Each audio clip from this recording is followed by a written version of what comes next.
Guys, I sure coming at you today in Raid Shadow Legends. Welcome to the video, guys. Hopefully it finds you all doing well out there. Thanks for taking some time out of your day, spending it with me, talking some RSL. And you know what, guys? A few days ago here on the channel, we ranked the worst 20 legendaries from 20 all the way up to the very worst of the worst in #1. And then we did a follow-up video, and I mentioned this in the pinned comment. It wasn't the most popular video I ever put out there. It triggered a few people in the audience. Queen Ava fan club, come at me. Come at me! Well, that's my point, man. You're making my point. You missed the buffs, Julian? She's not even number 21, bro. Wow, they buffed him and I didn't realize it. You don't have her, so I'll fill you in. Dude, you don't even have her, bro. But it was probably the most fun I've ever had recording a video here on the channel. Basically going through the comments, picking out not all, but a lot of those who disagree with me strongly, and then either acquiescing to the criticism and coming around and changing my opinion on those champions that I got wrong, or standing my ground and giving my very best rebuttal as to why I stand by that champion being terrible, or why I left a specific champion off the list who you guys think is terrible. Today, a lot of requests in this video specifically to do it all over again with epic champions ranked from 20 to 1. There's a lot of crappy epic champions in the game, just like legendary. So today, go ahead and let me have it in the comments as well, and I will probably do the exact same thing. I'll probably go back and take the champions that you had the biggest problems with and either change my mind based on the information that you guys give me, or double down. This is where we fight! This is where they die! Let's go ahead and get to it here. The 20 worst epic champions in Raid Shadow Legends, starting with number 20, who's going to be an OG. I'll tell you what, Sacred Order has quite a few bad and quite a few really good epic champions. But Adriel comes in at number 20 on our list. She looks pretty cool. I'll give her that. What does she do? She's a support champion with not a ton of HP, certainly not a ton of defense, not super fast. Okay, she's going to decrease accuracy, a whopping 35% chance if you waste your books on her. In Humiliate, it's a humiliating ability, man. Heals all allies by 20% of their max HP, and a reflect damage on them for 2 turns. Okay, I mean, that's her best ability, but it's certainly not justifying. Even if it was her HP instead of their max HP, I'd like it a little bit more. Maybe get rid of the reflect damage, because what are you going to do? Use her in Fire Knight with a single hitter on the A1? No. Maybe give her a decreased speed and make it a double hitter. Then she's good for Fire Knight with reflect damage. Or maybe change this to a buff that we can actually benefit from that suits the rest of her kit, like a, you know, continuous heal or something like that, right? On the A3, attacks all enemies, and then has a 50% chance of placing a decreased attack on an AoE, 100% if the attack is critical. Not a bad ability, doesn't do any damage. The bad news is, it's on a 5-turn cooldown. Come on, man, that is so power crept. That is so power crept. So yeah, Adriel comes in at number 20. Number 19, we're going to take a trip down to the Shadowkin, and we're going to take a look at my man, Jurojin. Jurojin looks, again, aesthetically really cool.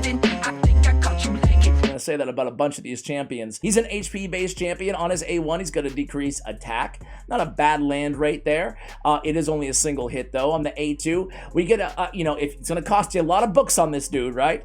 But if you book him all the way up, you get a shield on himself for 25% of his max HP, then attacks an enemy, places a provoke. If the target's max HP is equal to or lower than this champion's, the provoke cannot be resisted, and that is on a 3-turn cooldown. So we get a single target provoke for all that work. On the A3, True Smite attacks one enemy, will ignore 25% of the target's defense, also ignores, unkillable and block damage.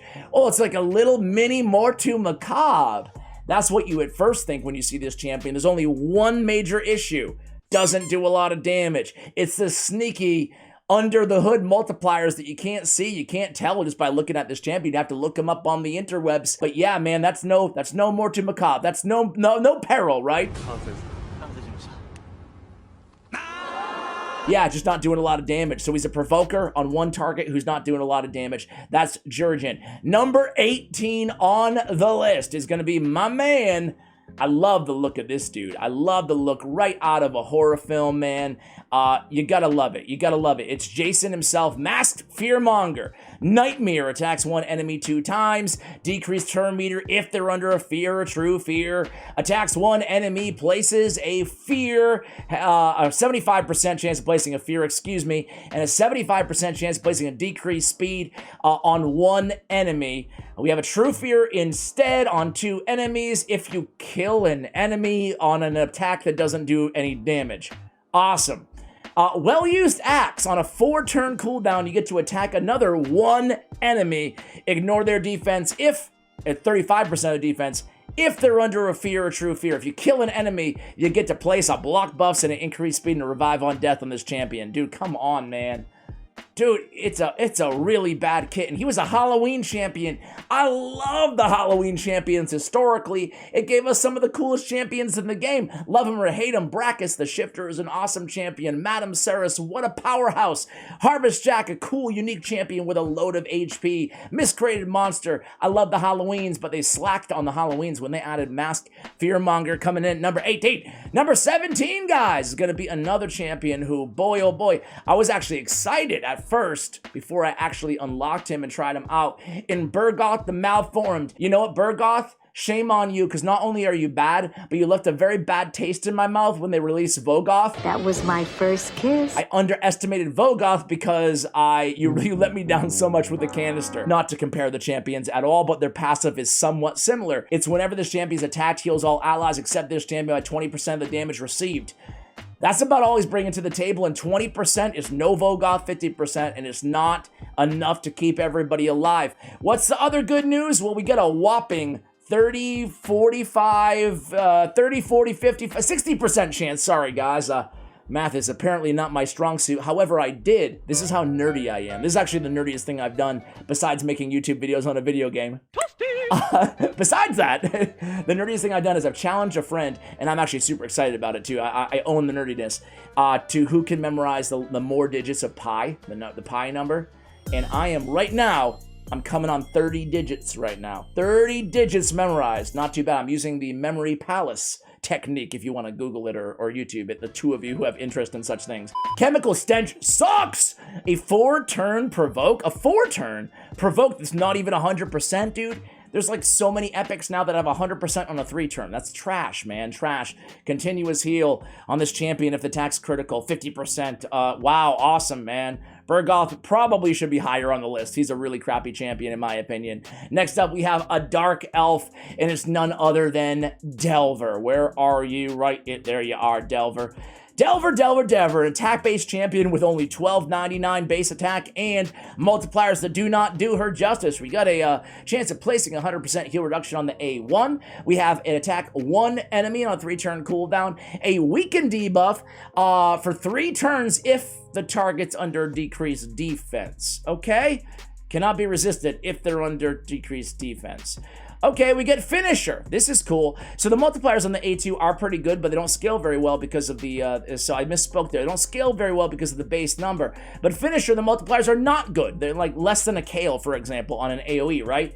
An AoE plays an increased attack and then has a whopping 75% chance on a 4-turn cooldown of placing a decreased defense for 2 turns before attacking, man. The damage does not justify the ability being on a 4-turn cooldown, being 75 instead of 100%.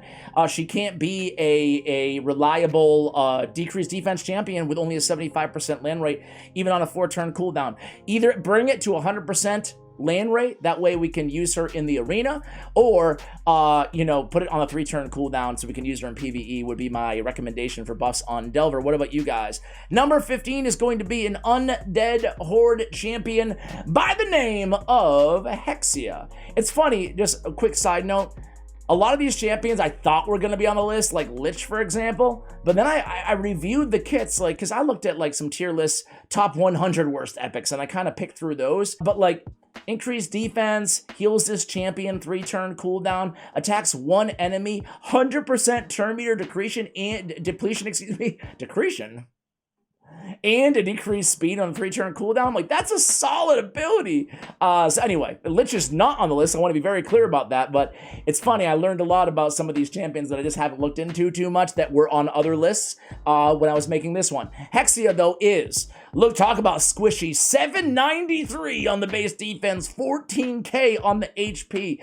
Dang, she better be good, guys. Get a decreased defense on the 8-1. Chance increases by 20%. Okay, for each debuff placed on this champion. You never want to root for debuffs on this champion, right? You never want to root for that. Soul Reap attacks one enemy extra turn. Increase attack if it kills an enemy. Damage increases by 7.5 for each debuff on this champion. Okay. And then Spirit Harvest. We get a attack one enemy. Heals this champion. Heal increases for each debuff on this champion. Increased speed on this champion as well. Man, so we need debuffs on the world's squishiest epic champion to get any value whatsoever, and even then it's nothing to write home about. Yeah, not a fan of Hexia at all. Next up is going to be an undead horde. We don't have to move far for this one. It's Balthus Drauglord, who looks like a freaking monster. What a tank of a dude over here. He doesn't have a weapon? Who needs a weapon when you got 2 shields, right? Defense-based champion, which does give him a little bit of bonus points out the gate here. Not a lot of HP, not a ton of speed, but hey, he's defense-based. Decreased attack on the A1, albeit only a 40% land rate on a single target hitter. He's got an AoE decreased crit rate. AoE decreased crit rate, nothing really to write home about there. It's not a useless debuff, excuse me, but it's not mandatory, I would say, on really any squad. Give me like a Dark Hail passive as an add-on, but not the feature of an entire kit, in my opinion. Driven to Slaughter attacks one enemy with a Provoke on a 4-turn cooldown. Not enough, man. Not enough. 30% of damage the champion receives back to the attacker. Doesn't do much. Doesn't do much damage at all there. Defense and faction crypts. I guess he'd be relegated to faction crypts only. Even then, I'm not sure I would ever recommend anybody book this champion out. Needs a big buff. Even, I mean, honestly, you can make this Driven to Slaughter an AoE, and I still wouldn't recommend booking this champion. And that's pretty bad. That's pretty bad. All right, number 13 is going to be an Orc. Is he our first Orc on the list? He's our first, but he won't be our last, guys. And it's none other than Tolf the Maimed. Tolf the Maimed was a champion that actually, when he was released, when I first saw his kit, I was like, I keep adjusting my hat because it keeps riding up. I already get so many comments about how my forehead's too big. I really appreciate the kindness, guys. If you ever want to feel worse about yourself, just throw a video of yourself talking about anything on the internet, on YouTube, and people will make fun of your appearance. They'll make fun of what you say. They'll call you stupid. They'll thank you for wasting their time. Yeah, you get it all. Anyway, I try to get the hat low to hide the big forehead. On the A1, we have attacks one enemy 2 times. Each hit heals his champ by 30% of the damage inflicted. Cannot be critical. Oh, if there's one thing I hate in this game, it's this attack cannot be critical ability, right? And he has it on both, so no reason to build any crit rate on this champion if you want to build this champion. The Cut Wide Open is interesting. It's dealing raw damage, so when not attacking bosses, well, he would be pretty broken if he was, to be fair, but inflicts pure damage and decreases the target's HP to 50%. Inflicts damage based on the target's champion's max HP instead and places a stun if the target already has less than 50% HP. Okay, so maybe we can kill somebody that's not a boss with that A2 that can't be critical. Okay, decrease the value of all enemy shield buffs by 50% at the start of every turn, then increases the champion's max HP by the same amount. So this armor cracker, to me, initially really raised my eyebrow. I was like, wait a second, my eyebrow, it raised it almost like 1/100th the size of my forehead. It's such a niche ability that I don't know anybody yet who said, yes, this ability is insane. I'm trying to think, like, even in the arena against like an OP bolster team, does it justify bringing him in? I don't think it does. I really don't think it does. He's not bringing anything else to the table other than a little bit of shield reduction and being somewhat tanky. Anyway, enough of Tolf the Maimed. Let's go to number 12 here, guys. Number 12 is going to be none other than Lady Etessa, who actually got a buff recently, just not big enough of a buff, Plarium. Attack-based champion. She has a 13k HP, a little bit low there. Defense is not that bad. A chance of placing block buffs on a single hit on the A1. Okay, exciting. Attacks one enemy with a stun. Stunning one enemy, not enough for me anymore. Totally useless against bosses, obviously. And then we have, hey, we get an ally attack. Now we're talking. Attack one enemy with only 2 random allies on a 4-turn cooldown. There's no reason in the world this can't be on a 3-turn cooldown when booked. Damage inflicted by this champion and the allies joining the attack will be increased by 20%. Okay, not bad if the target's under CC debuffs. Yeah, very, very, very non-compelling ally attacker in the game. Not a fan at all of Lady Etessa. Number 11 is going to be a Demon Spawn champion. I think I should have probably put Hellgazer a little bit higher on the list, meaning she's suckier than number 11, but you guys can be the judge. I'm not a fan of this epic champion. You know what, guys? You can say what you want about Hellgazer, but she's got a lot of defense. Hello, darkness, my old friend. Oh, I mean, 650 defense? That's worse than commons! Oh my word, the squishiest champion in Raid Shadow Legends. Alright, she got a decreased defense on her A1, a 30% chance at landing. We remove all buffs from only this champion, how selfish. Increase attack and an extra turn. Honestly, not an awful ability, but what's her A3?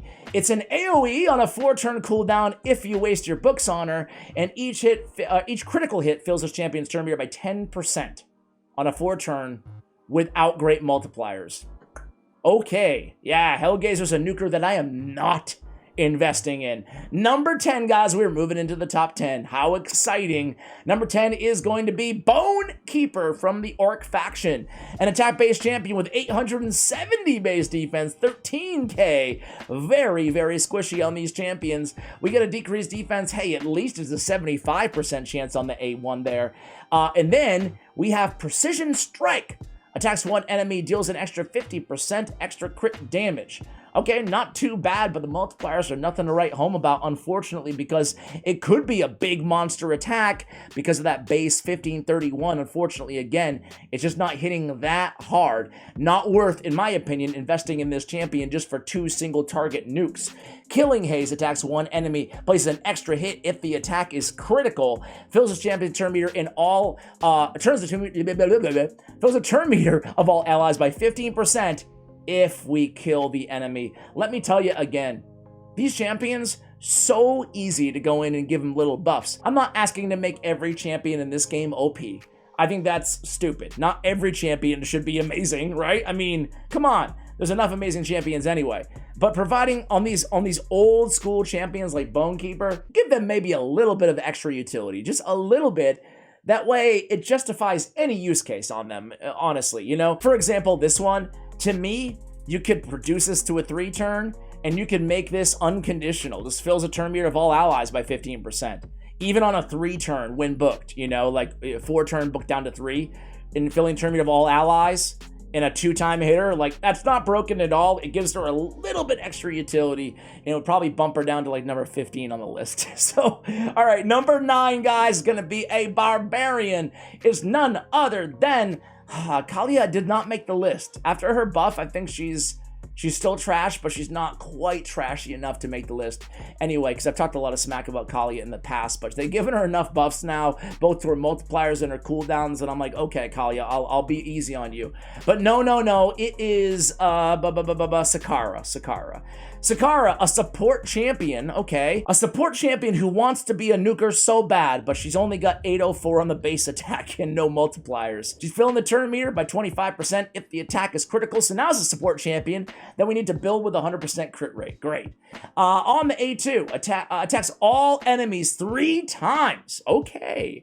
Each hit has a 60% chance of removing a random buff from the target.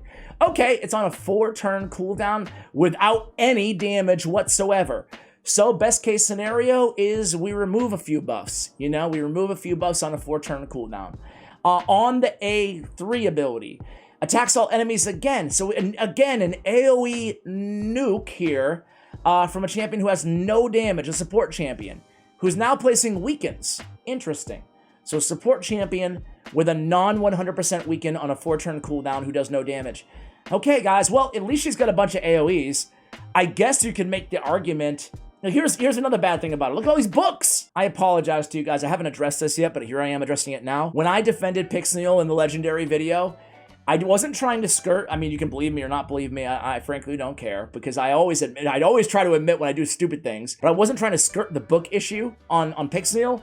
I just kind of, I kind of inadvertently forgot to mention that she does require too many books. Sikara, though, is the same sort of argument. Like, you're getting an average kit, maybe, to be kind, but you have to waste so many books. The type of player who would actually be enabled by a kit like this, who could actually benefit from a kit like this, would be a free-to-play mid-game player. In a free-to-play mid-game player, the last thing you'd want to do is use all your books on this particular champion, in my opinion. She does have that cool revive that's only available when Alika's on the same team. Yeah, look, we're going to have Alika and Sikara on the same team and waste 1 billion books. No, thank you. All right, enough about Sikara. Number 8 is going to be a Sacred Order champion by the name of Bushi. Where the heck are you, Bushi? Where are you? There you are, Bushi. I don't know, something about Bushi's name even bothers me. He's an attack-based champion who's super squishy, 782, and he's one of the slower champions out there, man. Dude, at the very least, give this dude a speed buff. Gee whiz. And by the way, what's up with these reviews, man? A lot of these champions, Bushi is, you know, kind of in the middle, but a lot of these champions have like 5s across the board. It's pretty crazy, but it also does teach you that, you know, beauty is in the eye of the beholder, right? Attacks 1 enemy, damage increases each time this skill is used, stacks up to 4 times. Hey, him, old school relentless set, you know, you could have some fun, deal a little bit of damage with Rising Storm, but that is not why you're going to invest in a champion, to do a little bit of damage from an A1. Attacks 1 enemy. The attack is always critical. Increase crit rate, increase speed on this champion for 3 turns. A nice selfish ability, right? And then revives this champion 30% HP, puts an unkillable buff on this champion for 1 turn on the unbending passive on a 3-turn cooldown. Listen, those base stats are nothing to write home about. Sure, he can do a little bit of damage. You can probably have some fun with him on like Demon Lord, right? Is that where he gets his an arena offense? Who's using Bushi in arena offense, dude? Come on. It's nice that he has that increased crit rate for 3 turns on a 3-turn cooldown, which allows you to build him with 70% crit rate. But why are you investing in this champion? You tell me, guys. You tell me. Who? If you're one of the Bushi lovers out there, if you love the Bushi, you just go ahead and tell me. All right, coming up at number 7 is going to be none other than the champion. I love to hate on this dude. I love to hate on him. Been hating on him since day one. It's the trap champion for new players, Yaga the Insatiable. I get so many new players, so many comments saying, Ash, I'm a new player and I got this awesome champion, Yaga the Insatiable. Can you tell me how to build him? No. I'll tell you how to build him. You put him in your vault, or you just use him as food, in my opinion. Why is he so bad? Let's talk about it, guys. He's got a poison on the A1, big version for 2 turns, 50% land rate. He's got another poison on his A2 on a 4-turn cooldown, and then he's got damage increases on targets under poison on a 4-turn cooldown from Rot Within. Dude, he's not a good poisoner. He's not a good poisoner. He has no defense, no survivability again. He not doing any damage on his attacks. He doesn't have good multipliers. He requires a lot of books. And these books, again, as I say, he's a trap for new players. I am going to spend all these books to get a 4-turn poison at a 75% clip. No. I mean, maybe back in like 2019, the day Raid Shadow Legends was released, maybe you could use Yaga the Insatiable as a poisoner for Demon Lord in the early game, because that's when you get him for free.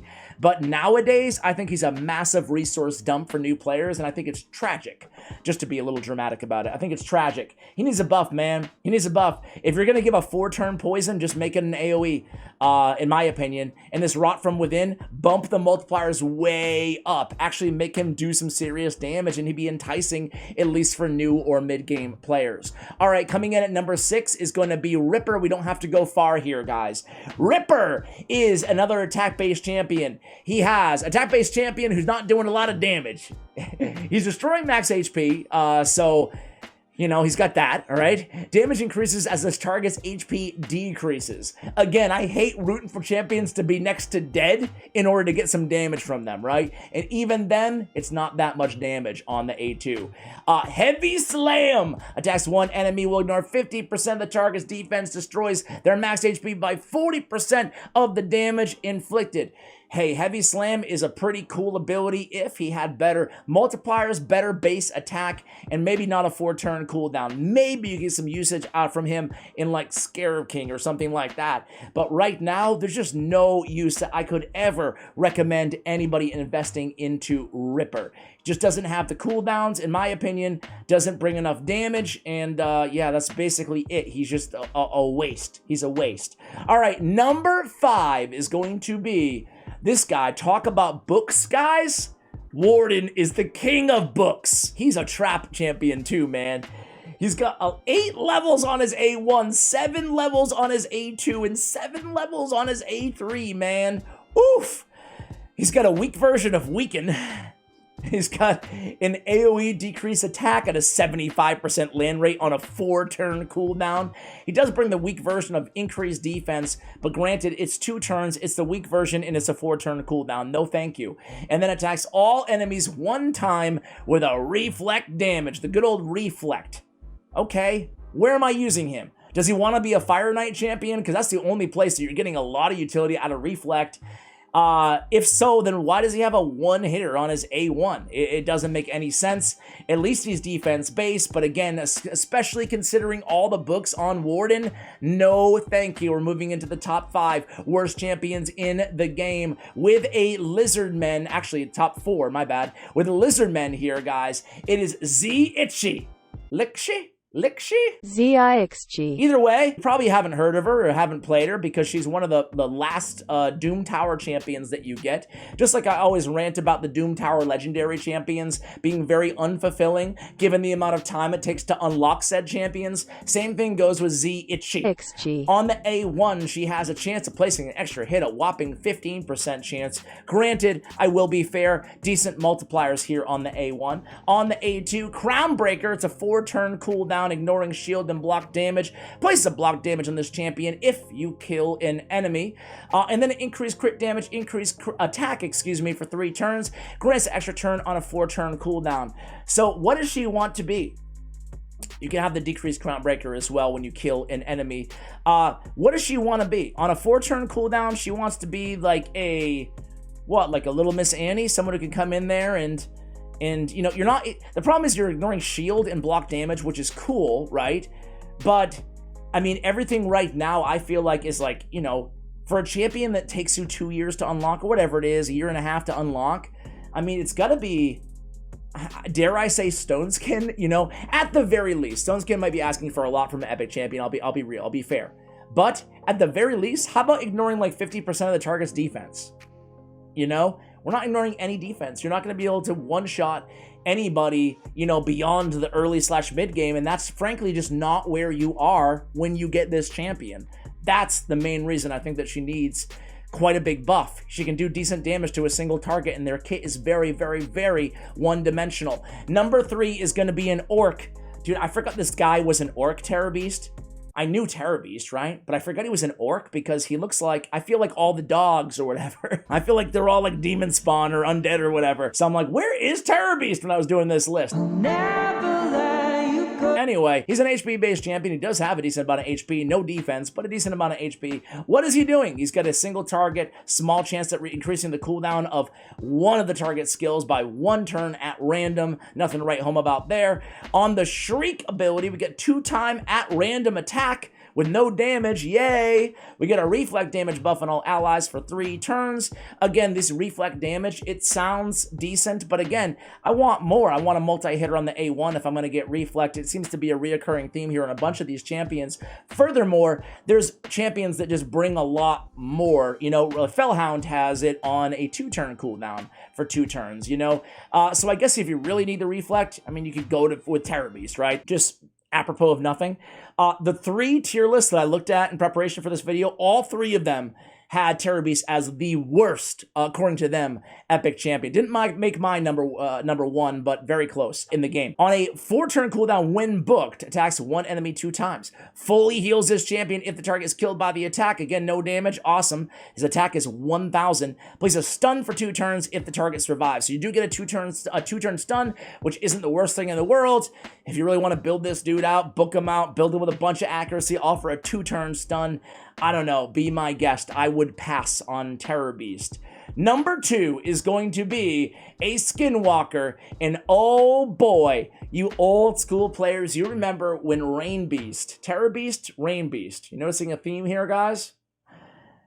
I remember when I started playing this game, Reinbeast was like one of the most coveted champions to get your hands on, and then they nerfed the hell out of him, and now I think he's frankly awful, awful, awful. You guys can tell me why I'm wrong in the comments below if you disagree. We have a continuous heal buff in the ally, lowest HP by 1 turn on the A1, okay.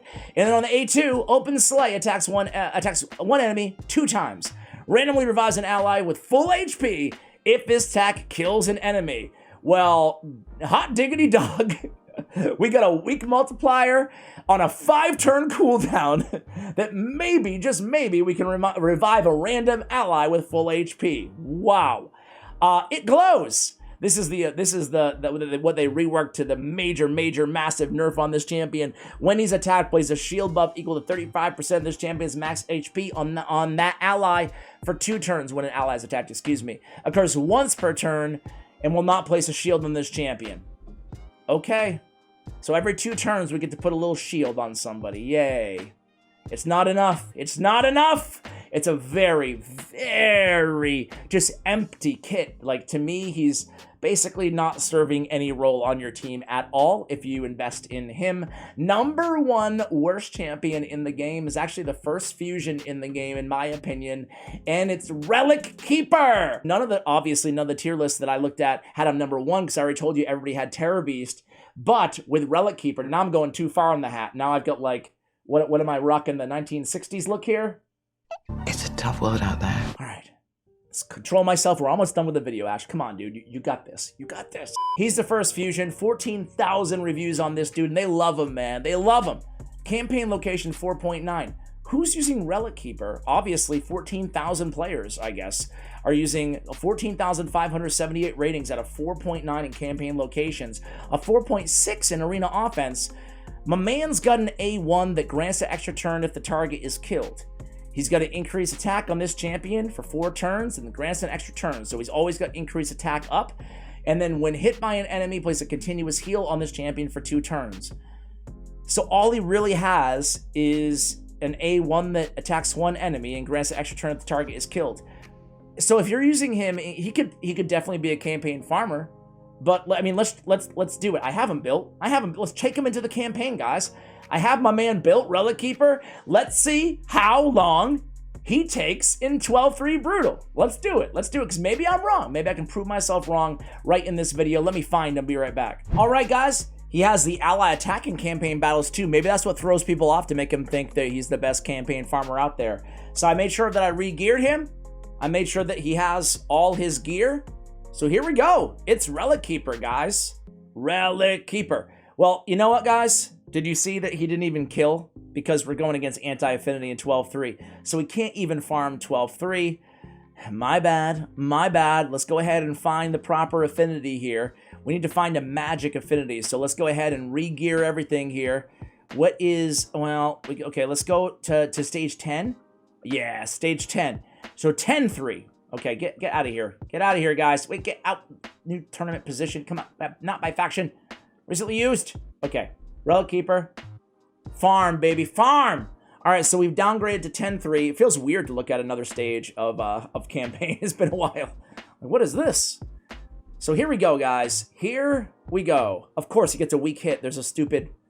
Okay, well, we're gonna give him a few seconds extra, right? Because... So, are there really people out there who give him a 5? If this is his one claim to fame, right? That he can be a great campaign farmer. He's slower than the starting champions. He's slower than Aethel and Kale, and especially Aethel and Kale, but Elhain, I'm sure, and Galek too. So that's it, huh? A 27-second, again, let's just say he didn't get that 1 week hit, which, you know, it's reality too, but let's just say he didn't. A 24-second campaign farmer. No, no, no. Relickeeper needs a big buff, guys. That's it. There it is. That's the top 20 worst epic champions in the game. Guys, let me have it, please, in the comments below. Give it to me. Who did I forget to include on the list? Let me know who sucks, who sucks more than the champions that I shared, and let me know who you just absolutely, adamantly, no, vehemently disagree with me on. Let me have it, guys. Thank you for watching, and as always, take care, guys.